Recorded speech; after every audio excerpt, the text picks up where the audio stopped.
I'm Liyana Hassanel, and this is Nightline, the top stories. Syndicate smuggling and foreigners disguised as athletes busted. And Zionist air attacks batter Beirut in heaviest bombardment so far.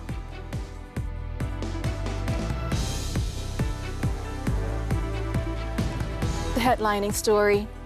The Immigration Department has busted a syndicate bringing in foreigners posing as athletes after detaining 21 Bangladesh nationals in Maluri, Kuala Lumpur on Thursday.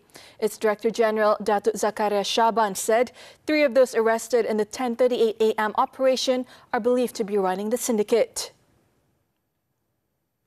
In a statement on Sunday, Zakaria said that 2 of the syndicate's masterminds, aged between 21 and 33, possessed temporary employment visit passes, while the third had overstayed. An additional 18 Bangladeshi men were detained at the same location, all aged between 21 and 33. The enforcement team also seized 18 Bangladeshi passports, along with 990 ringgit in cash, as well as copies of invitation letters and schedules for sporting events within the country, believed to have been falsified. Based on initial investigations, the syndicate would bring in foreign nationals, mainly from Bangladesh, dressed in sports attire to deceive the authorities. They would also book return tickets to their home country and a one-night stay at a budget hotel in Kuala Lumpur prior to the supposed sporting event. The fee ranges between 2,000 and 5,000 ringgit per person. All 21 detainees have been brought to the Immigration Detention Depot in Lenggeng, Negeri Sembilan for further action. 2 local men have also been issued notices to assist in the department's investigations into the syndicate. A man was arrested after brandishing a knife at a policeman who attempted to assist him following an accident near a shopping centre in Kota Samarahan, Sarawak on Saturday. The incident occurred on the Samarahan-Kuching Expressway at 11:35 a.m. when the police officer was dispatched to the scene after receiving information that a Pro 2 Myvi had skidded off the road. James, okay. Buang pisau kamu, James. District Police Chief Deputy Superintendent Jaime Hussein said that as the officer attempted to assist and remove the driver from the vehicle, the suspect suddenly emerged from the car wielding a knife. Attempts were made to calm him, but he refused to cooperate. The 24-year-old suspect was eventually detained with the assistance of firefighters at the scene.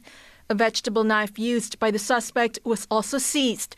Prior to the incident, the suspect allegedly collided with 4 other vehicles, causing him to lose control and swerve into a ditch. He will be remanded on Monday to assist investigations under the Penal Code and the Corrosive and Explosive Substances and Offensive Weapons Act.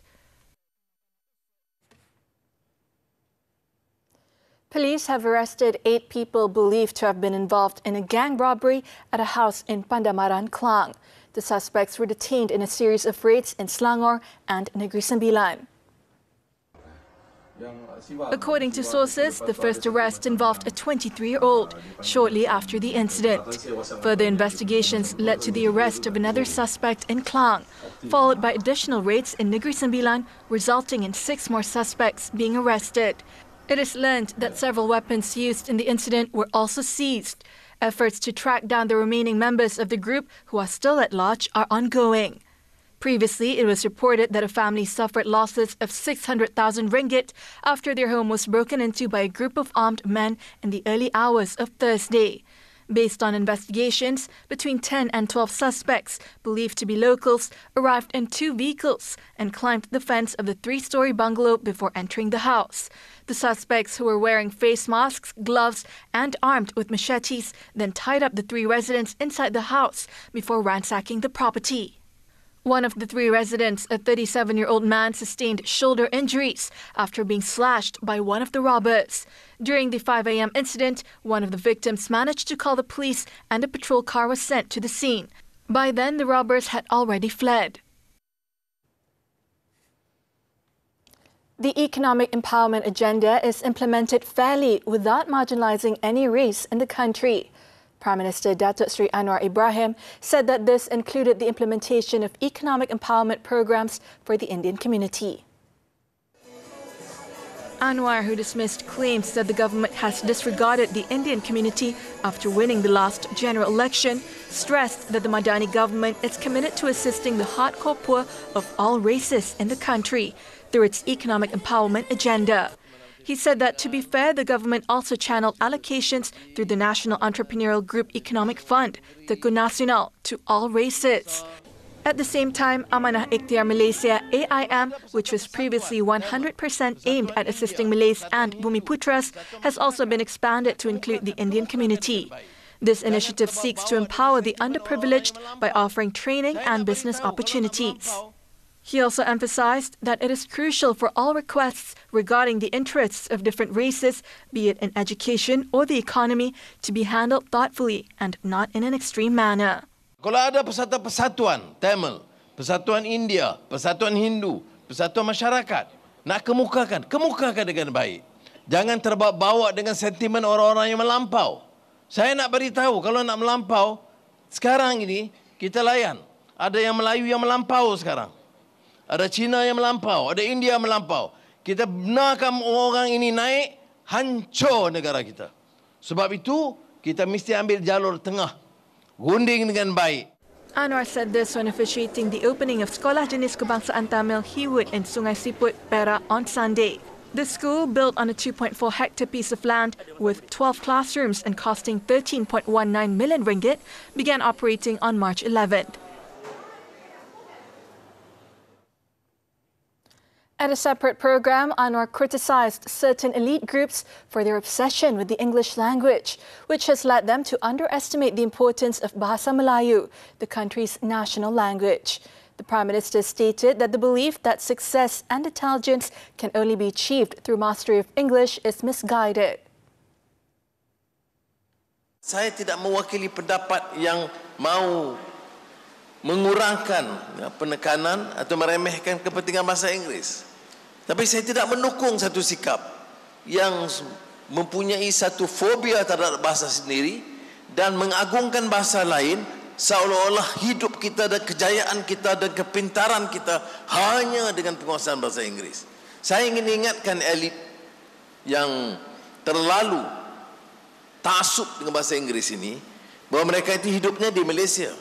Anwar said this during the launch of National Language Month 2024 at the Ipoh Convention Centre. He also said that the emphasis on mastering any language should not be a zero-sum game that sidelines Bahasa Melayu as the national language.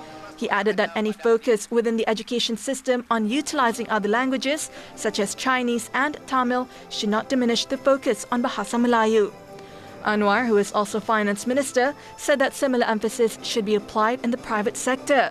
The Madani government, under his leadership, will also continue elevating Bahasa Melayu while ensuring other languages are not marginalized.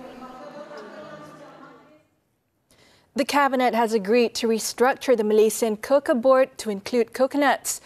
Deputy Prime Minister Datuk Seri Ahmad Zahid Hamidi said the restructuring would not require additional expenses or new positions. Baliknya kita menggunakan pejawatan yang sedia ada dan membawa mereka yang pakar dalam bidang ini yang berada di Kementerian Pertanian atau Mardi atau di mana-mana institut penyelidikan untuk berada, ya. Dan ini satu pendekatan di mana kita tidak mahu berlakunya pembaziran, ya.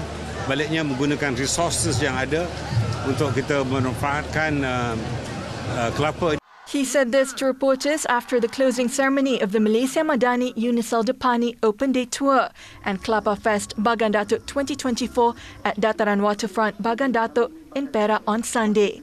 Zahid added that the restructuring exercise might not be widely publicised, adding that he will personally inquire about the extent to which the Cabinet's decision has been implemented and the new name for the board with the relevant minister. There are currently around 215,000 heads of households directly involved as coconut smallholders across the country. As the upcoming monsoon season approaches, Malaysians, especially those living in flood-prone areas, must prepare for the possibility of flooding. While the government is implementing various measures to mitigate the impact of floods, it is also crucial for communities to take a more proactive role in flood preparedness. Nightline's Muhammad Nadir Asfar reports. Floods can be devastating, not only causing significant damages, but also the loss of lives. One of the worst flood disasters that struck Malaysia in recent history occurred at the end of 2021 and lasted into 2022. It reportedly cost the country 6.1 billion ringgit in overall losses and displaced more than 70,000 people across 8 states. Although such natural disasters are unpredictable, their impact can be mitigated or even averted by strengthening flood preparedness. EcoNight's acting president, Amler Ayat, believes that community-driven efforts are essential for flood mitigation. This starts with raising awareness about sustainable land use and encouraging communities to voice their concerns about issues that lead to flooding. In our activities, we try to promote in our best the sustainable or environmentally friendlier land uses through the public.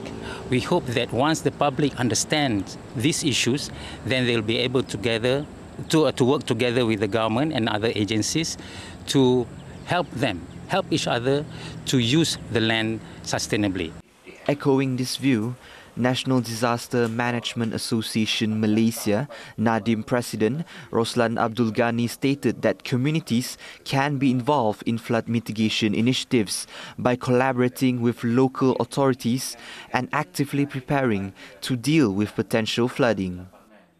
This program, we call it Disaster Imagination Game or DIG, which is the program which has been practiced in Japan for so many years, but we will localize it into our local concept, where the community will do the risk mapping and also hazard mapping at their local area, because with their local knowledge they know that which areas are the hazard areas or danger areas, or which are the areas which are usually affected by flood. Having learned from the past, residents of Taman Sri Muda in Shah Alam Selangor are among the affected communities that have taken precautionary steps in case floods strike the area again. Among the measures taken are working with the relevant government agencies to upgrade infrastructure in the area, reinforcing structures and staying informed about flood alerts. Kita dah ubah sikit struktur bangunan masjid surau ni. Kita buat tiles dan lebih kukuh dan sebagainya. Jadi kalau peralatan PA sistem tu masih lagi boleh diselamatkan. Kalau ada rakan-rakan, kita buat grup WhatsApp. AJK surau akan bertindak apabila waktu banjir nanti. Tapi lain kali, satu kali kena, mesti kita mencari lain tempat lah. Itu juga mesti mencari lain tempat lah. Kalau selalu happen pun serupa juga. Kalau kereta selalu rosak, mana kita repair, mesti tukar kan. Itu macam lah, mencari lain tempat lah. Tapi so far after itu banjir yang first time itu, so far tak ada apa-apa lah. Community members must actively engage in flood mitigation efforts as their involvement enhances preparedness and response capabilities. By utilizing available resources, communities can develop effective strategies to manage flood risks and empower themselves to ensure their safety and resilience. I'm Muhammad Nadir Asfar for Nightline TV3.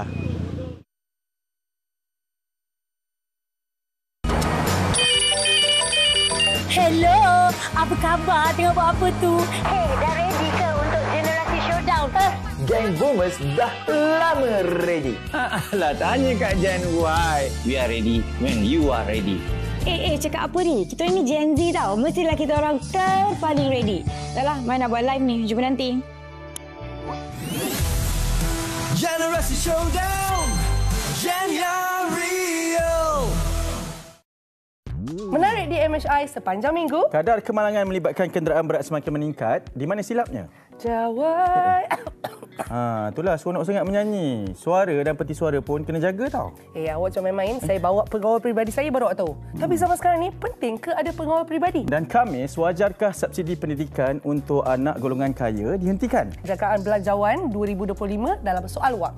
MSI Isnin hingga Jumaat hanya di TV3 dan stream ditonton.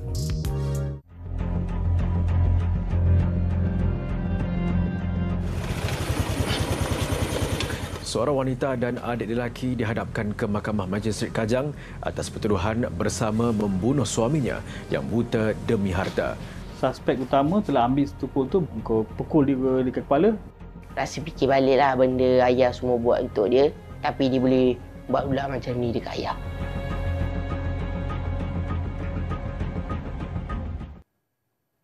News from the foreign front. Zionist air attacks battered Beirut's southern suburbs overnight and early on Sunday in the most intense bombardment of the Lebanese capital since the regime sharply escalated its campaign against Hezbollah last month. It was reported that a Hezbollah stronghold in South Beirut was hit by more than 30 strikes, targeting a petrol station and a hotel near the city's Rafik Hariri International Airport. The Zionist military claimed that it conducted a series of strikes on a number of weapons storage facilities and infrastructure, stressing numerous steps were taken to mitigate the risk of harming civilians. Lebanese authorities, however, did not immediately say what the missiles had hit or what damage they caused. In the meantime, rocket barrages from Lebanon were continuing to trigger sirens and interception systems in the northern part of Israel. The Israel Defense Forces claimed that it stopped around 30 rockets fired by Hezbollah. The overnight strikes came hours after Hezbollah had lost contact with one of its senior leaders, Hashem Safieddin, who was seen as a possible successor to slain leader Hassan Nasrallah.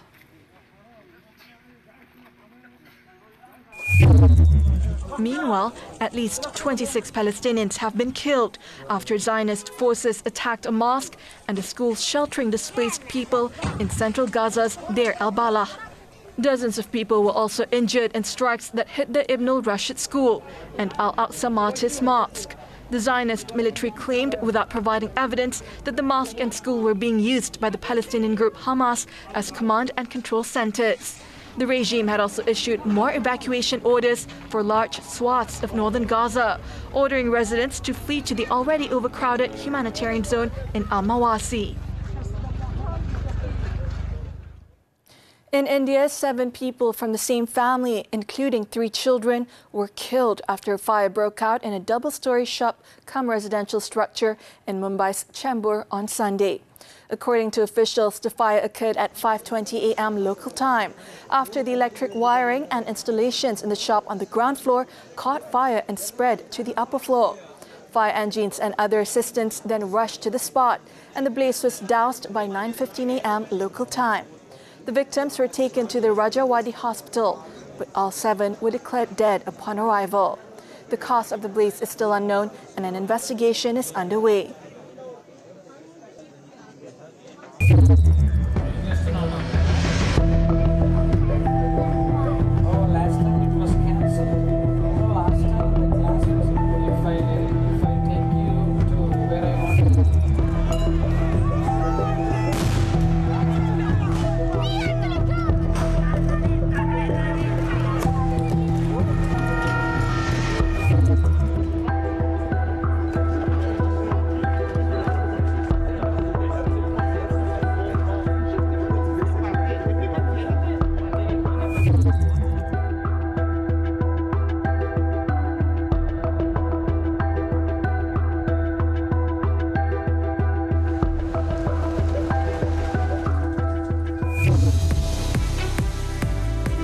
Conquers LTDL. Sports right after this breather. EH958, runway 14 right. Gentlemen, EH958, cabin crew, be seated for landing. Thank you for choosing Fly FM.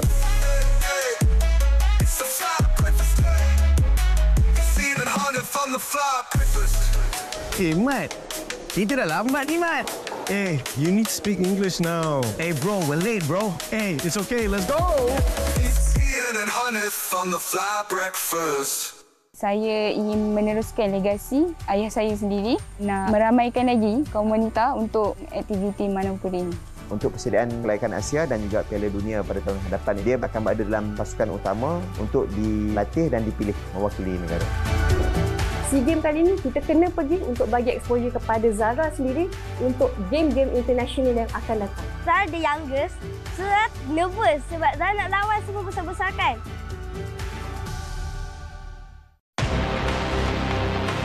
Kehilangan seorang pesara akhirnya terjawab. Perbuatan dia pada ayah ni kiranya sangat-sangat keterlaluan lah saya rasa. Tindakan suspek dianggap melampaui batas. Sebab dia kata situ kan ada macam air pusar kan. Jadi dia kata kalau teruskan juga bahaya dia kata. Saksikan 999 Selasa jam 9 malam di TV3 dan stream sekarang melalui Tonton. We're back with sports. The 2024 Le Tour de Langkawi. Team DSM Firmenich post-NL rider Max Poole has clinched the green jersey as the overall champion, despite only finishing in 35th position in Sunday's final stage. The 21-year-old Briton, who has kept a firm grip on the green jersey since clinching it in Stage 3, had a total time of 26 hours, 27 minutes and 44 seconds for the 8th-stage LTDL. JCL Team Ukyo's Thomas Vicente finished second, 0.13 seconds behind, while Equipo Kern Farmers' Unai Iribar Harhe was third. Earlier, Italian Matteo Malucelli of GCL Team Ukyo scored a hat-trick of stage wins when he crossed the finish line in 3 hours, 7 minutes, 38 seconds, with Tudor Pro Cycling Team's Arvid Decline and Astana Kazakhstan Team's Gleb Syriza coming in second and third respectively. That saw Malucelli snatching the orange jersey as the best sprinter with 80 points, just 2 ahead of Decline, while Syriza finished third with 57 points. BH Burgos rider Mario Aparicio Munoz took home the polka dot jersey as the king of mountain, while the Asian Best Rider's white jersey went to GCL Team Ukyo's Manabu Ishibashi. The country's representative Malaysia Pro Cycling finished as the third best Asian team, with rider Ahmad Shazrin Awang Ilah crossing the line in 20th place, making him the highest placed Malaysian in the final stage. Moving on to Moto GP, the 2024 Japanese Grand Prix. Italian Francesco Bagnaia ate further into Jorge Martin's championship lead after winning the race in Motegi on Sunday. Two-time defending champion Bagnaia, who won Saturday's sprint, passed pole sitter Pedro Acosta off the starting line and led the rest of the way for his 8th main race win of the season. Pramac Racing's Martin, meanwhile, clawed his way up from 11th on the grid to claim second place, finishing 1.189 seconds behind his title rival. Marc Marquez, who started the race from 9th place, held off Bagnaia's Ducati teammate Enea Bastianini to take the last podium position. Italy's Enea Bastianini finished 4th and stayed 3rd in the overall standings, 2 points ahead of Spain's 6-time world champion Marquez. With 4 rounds left in the season, Bagnaia now sits just 10 points behind Martin.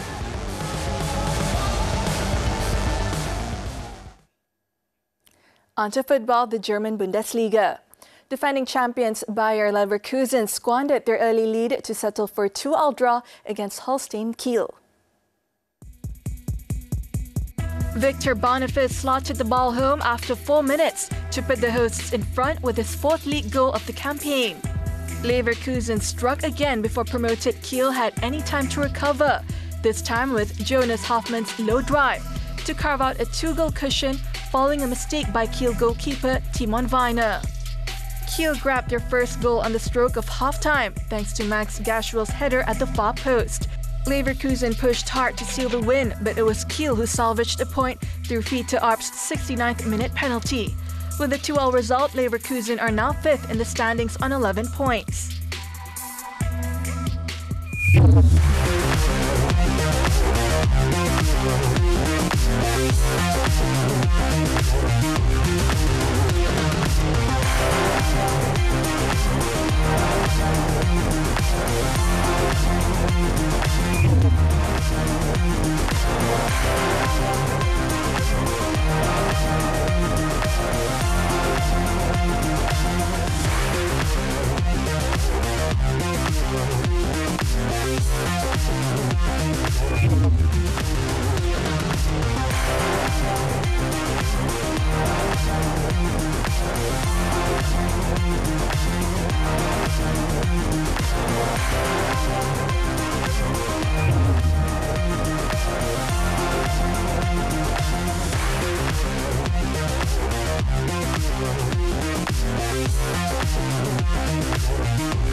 worth 1.4 million ringgit seized. The details when we come back.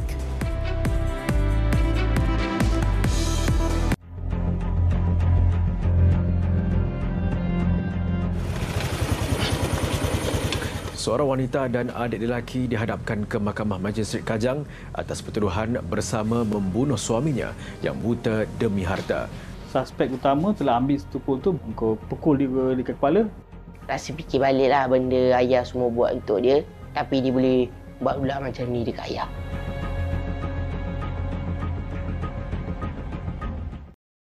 Menarik di MHI sepanjang minggu. Kadar kemalangan melibatkan kenderaan berat semakin meningkat. Di mana silapnya? Jawab. Itulah seronok sangat menyanyi. Suara dan peti suara pun kena jaga tau. Awak jangan main-main. Saya bawa pengawal peribadi saya baru awak tahu. Tapi zaman sekarang ni penting ke ada pengawal peribadi? Dan Khamis, wajarkah subsidi pendidikan untuk anak golongan kaya dihentikan? Jagaan Belanjawan 2025 dalam soal wang. MHI Isnin hingga Jumaat hanya di TV3 dan stream ditonton. Wanita hari ini. Ada apa dengan 40? Orang kata life begins at 40. Okey, makanan apa yang ada sepanjang tahun? Awak nak tahu? Awak nak tahu? Nantikan Selasa ini. Dalam hidup ni kadang-kadang akan ada rasa nak berputus asa. Alah, janganlah macam tu. Tak kiralah apa saja dugaan yang datang, kita kena bangkit. Okey, cyst. Adakah ianya berbahaya? Nantikan kupasannya Khamis ini. Ada pasangan kan kat depan lain, kat belakang lain. Alamak, betul-betul topeng ke? Semuanya di WHI TV3 dan stream ditonton. Welcome back. Police nabbed 3 men believed to be participants of an international running event for allegedly engaging in indecent and lewd behaviour during the fun run in Kota Tinggi, Johor on Friday. State Police Chief Dato M. Kumar said the suspects, aged between 39 and 70, including 2 foreigners, were arrested at a hotel in the district at about 10 p.m. on Saturday night. In a statement on Sunday, Kumar said that police also seized were a red sari, a red skirt, 3 pieces of silver-coloured cardboard and a silver imitation spear believed to have been used as costumes during the run. Preliminary investigations revealed that the actions of the 3 men were conducted independently and were not connected to the event's organisers or the program itself. All 3 suspects tested negative for drugs and none had prior criminal records.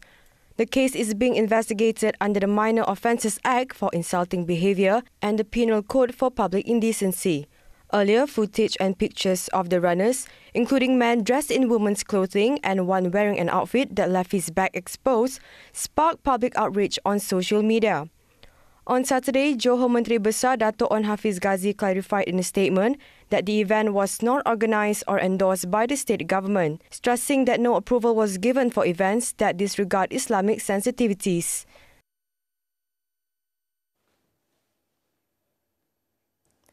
Also in Johor, police have arrested 3 people, including a couple, in a series of raids that resulted in the seizure of drugs worth over 1.4 million ringgit last month.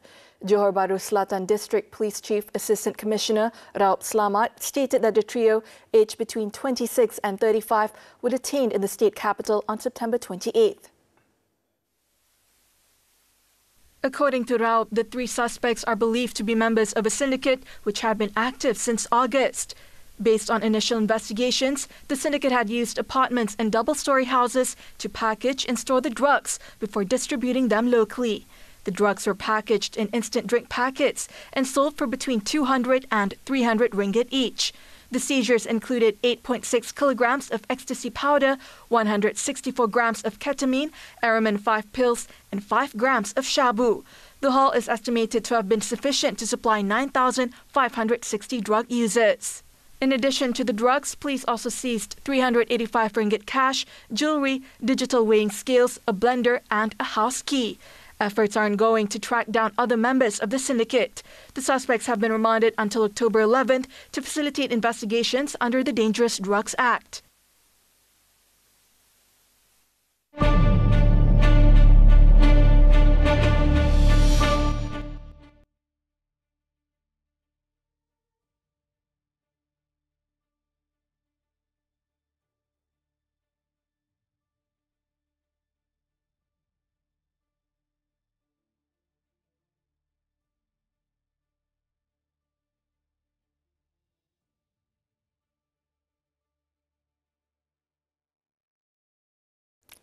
That concludes Nightline this time around. Before we leave, let's take a look as China's Village Super League held a friendly international match between the Yushu Yak football team and Brazilian Sao Paulo Gauchao team. Known as Chunchao, the league is an amateur football tournament which features various kinds of performances that demonstrate the rich cultural heritage of local ethnic minorities. With that, I'm Liyana Hassanel. Thank you for watching and stay safe, Malaysia.